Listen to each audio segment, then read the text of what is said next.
Salam NSI untuk teman-teman semua.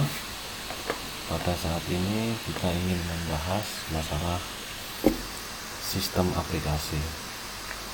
Sebelum melanjutkan video ini, sebaiknya teman-teman menggunakan headset karena suara saya sangat kecil karena lagi sedang flu. Baik, bisa di pause dulu, terus kemudian silahkan teman-teman ambil headset.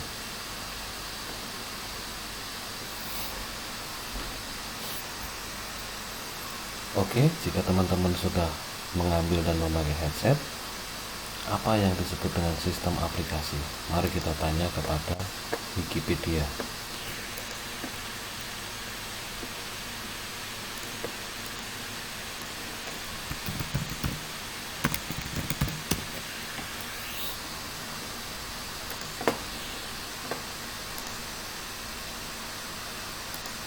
Jadi, yang disebut sistem itu berasal dari bahasa Latin atau sistema, atau bahasa Yunani disebut systema, adalah suatu kesatuan terdiri dari komponen atau elemen yang dihubungkan bersama untuk memudahkan aliran informasi, materi, energi untuk mencapai suatu tujuan.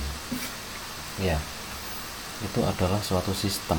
Sistem itu artinya adalah suatu kesatuan dari beberapa komponen. Di dalam perusahaan ini ada komponen yang disebut komponen marketing, komponen teknis, komponen administrasi, dan komponen leader. Semua harus bisa bersatu dalam suatu kesatuan. Bagaimana dia bisa bersatu? Jikalau mungkin orangnya jarang ketemu, orangnya jarang melaporkan hasil pekerjaannya, pasti sangat susah. Nah, kemudian apa yang disebut dengan aplikasi? Nah, aplikasi berbeda dengan sistem. Aplikasi atau perangkat lunak software adalah suatu subkelas perangkat lunak memanfaatkan kemampuan komputer langsung untuk suatu tugas yang diinginkan pengguna. Artinya adalah suatu perangkat lunak yang berfungsi untuk mendukung manusia sebagai dari sistem itu sendiri. Apakah bisa tanpa menggunakan sistem aplikasi? Bisa, tapi di zaman yang era digital ini kurang efisien jikalau tanpa menggunakan aplikasi perangkat lunak, sehingga kita biasa menggunakan sistem.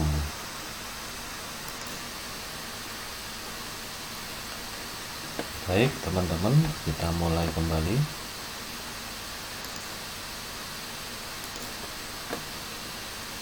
Baik teman-teman, kita lanjutkan. Jadi pasti ada pertanyaan di balik teman-teman semua. Kenapa sistem yang kita pakai selalu berubah-ubah? Namanya sebuah sistem. Sistem tadi adalah suatu sistem itu adalah suatu kumpulan yang membentuk suatu aturan. Sama dengan sebuah negara. Negara ini punya sistem. Sistem pemerintahan kita adalah sistem demokrasi. Meskipun sistemnya sistem demokrasi, tetapi dari tahun ke tahun adanya pembuatan undang-undang, pembuatan undang-undang baru, sistemnya akan dirubah. Nah, tujuannya dirubah apa? Untuk memenuhi kebutuhan manusia dan untuk peningkatan kualitas dari sistem itu sendiri. Sebuah sistem dirancang memang untuk dilakukan perubahan terus-menerus. Tujuannya untuk apa? Agar sistem itu lebih baik dan memenuhi kebutuhan manusia. Sebagai contoh, Windows telah meluncurkan sebuah sistem perkembangan Windows dari masa ke masa. Yang pertama, Windows itu diluncurkan adalah Windows 1.0. Itu pada tanggal 20 November 85. Kenapa pada saat itu sampai sekarang Windows tidak mau menggunakan 1.0? Kok dirubah sampai sekarang sampai Windows 10? Artinya apa? Sistem itu akan dirubah terus sesuai dengan perkembangan zaman dan kompleksitas manusia sendiri. Kemudian Windows 2.0 itu tahun 87, Windows 3.0 tahun 90, Windows 9.5 itu adalah yang kita biasa bilang Windows 95, Windows 9.8, Windows 2000, Windows XP, Windows 7, Windows 8 dan Windows 10. Mungkin nantinya akan ada Windows pembaharuannya lagi, atau mungkin tetap di Windows 10, atau mungkin versinya saja yang berubah. Baik teman-teman, di saat ini kita mengalami namanya musibah pandemi corona. Dalam artian sistem kita juga harus berubah, cara jualan kita juga harus berubah, cara mencari uang pun pasti juga akan berubah. Oleh karena itu sistem kita pun juga harus berubah dalam artian menjadi lebih baik, lebih mudah dan lebih ringkas daripada sistem manual. Untuk sistem aplikasi kita menggunakan sistem aplikasi dari Bitrix, karena sistem aplikasi ini adalah sistem aplikasi yang sangat lengkap menurut saya. Biasanya sistem aplikasi itu hanya untuk keuangan saja, itu tidak bisa kita terapkan di perusahaan kita.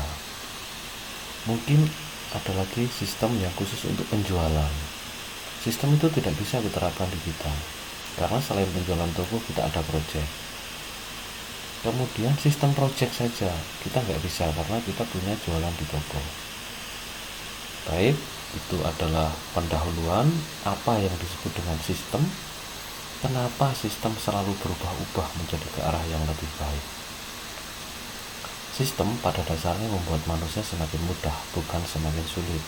Artinya, kapan kira-kira fungsi sistem itu digunakan? Fungsi sistem itu digunakan ketika setelah kita menginput data ke sistem. Sistem sebagus apapun tidak ada gunanya jika kita tidak melakukan input data dan analisis laporan ke sistem. Karena sistem itu sangat penting, sistem itu adalah suatu aturan yang ada di dalam organisasi. Contohnya di Indonesia ini aturannya adalah jika memakai motor harus menggunakan helm. Itu adalah suatu sistem manusia yang ada di pemerintah Republik Indonesia harus menggunakan helm. Ada dua cara. Jika kamu tidak mau mengikuti harus menggunakan helm, ya kamu pasti akan ditilang, akan ditangkap. Itu konsekuensinya, karena adalah suatu sistem.